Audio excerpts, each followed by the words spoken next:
आज हम आपके लिए लेकर आए हैं मेवाड़ के बप्पा रावल की शौर्य गाथा। आशा है आपको पसंद आएगी। बप्पा रावल का जन्म मेवाड़ राजघराने के आदि पुरुष बप्पा जी रावल का जन्म 713 ईस्वी में हुआ था। बप्पा रावल को कालभोज के नाम से भी जाना जाता है। इनके समय चित्तौड़ पर मौर्य शासक मान मौर्य का राज था। 734 ईस्वी में बप्पा रावल ने 20 वर्ष की आयु में मान मौर्य को पराजित कर चित्तौड़ दुर्ग पर अपना अधिकार कर लिया।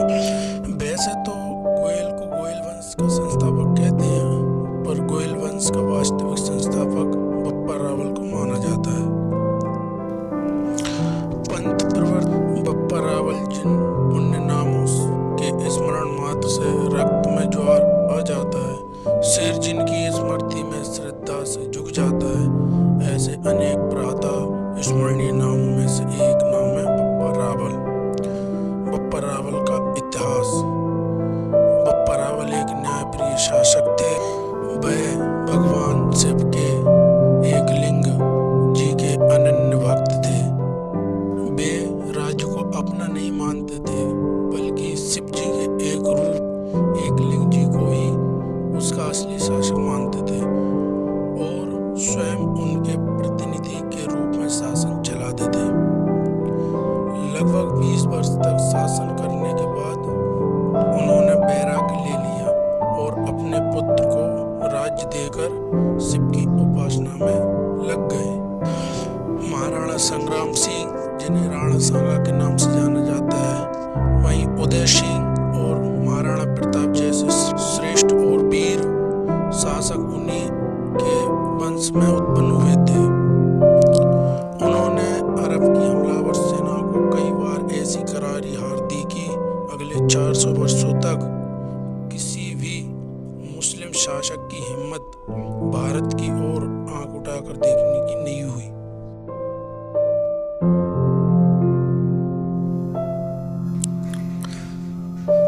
सिंध में अरबों का शासन स्थापित हो जाने के बाद जिस वीर ने उनको न केवल पूर्व की ओर बढ़ने से सफलतापूर्वक रोका था, बल्कि उनको कई बार करारी हार भी दी थी, उसका नाम था बप्पा रावल।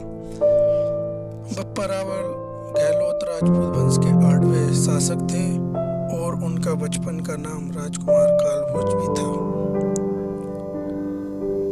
उन्होंने शासक बनने के बाद अपने वंश का नाम ग्रहण नहीं किया, बल्कि मेवाड़ वंश के नाम से नया राजवंश चलाया था और चित्तौड़ को अपनी राजधानी बनाया।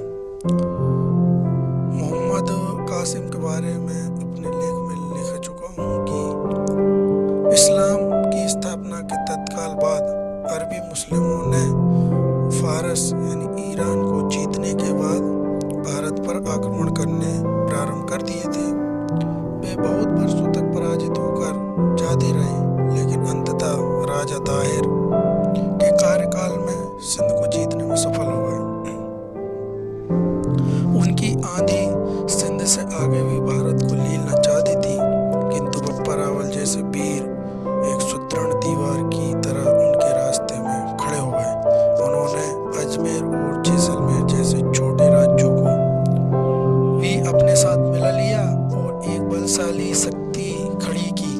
उन्होंने अरबों को कई बार बुरी तरह हराया और उनको सिंध के पश्चिमी तट तक सीमित रहने के लिए बाध्य कर दिया, जो आजकल बलूचिस्तान के नाम से जाना जाता है। इतना ही नहीं, उन्होंने आगे बढ़कर गजनी पर भी आक्रमण किया और वहां के शासक सलीम को बुरी तरह हराया।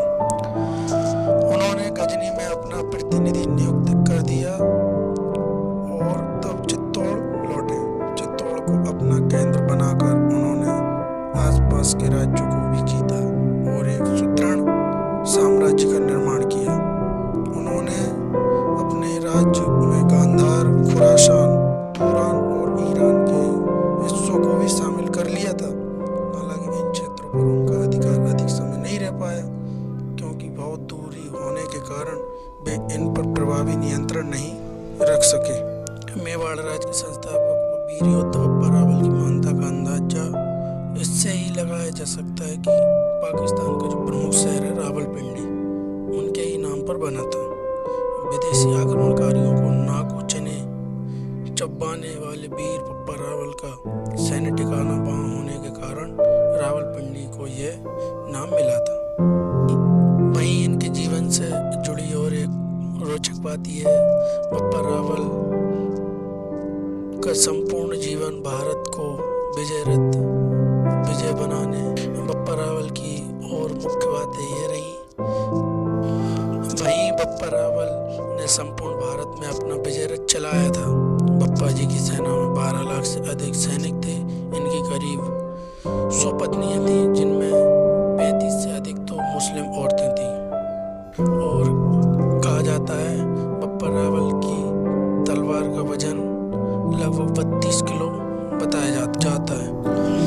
समस्त विश्व में अपनी वीरता की छाप छोड़ने वाले महान योद्धा कालभोज का देहावसान 97 वर्ष की आयु में नागदा में हुआ था। वहीं उनका समाधि स्थल भी बना हुआ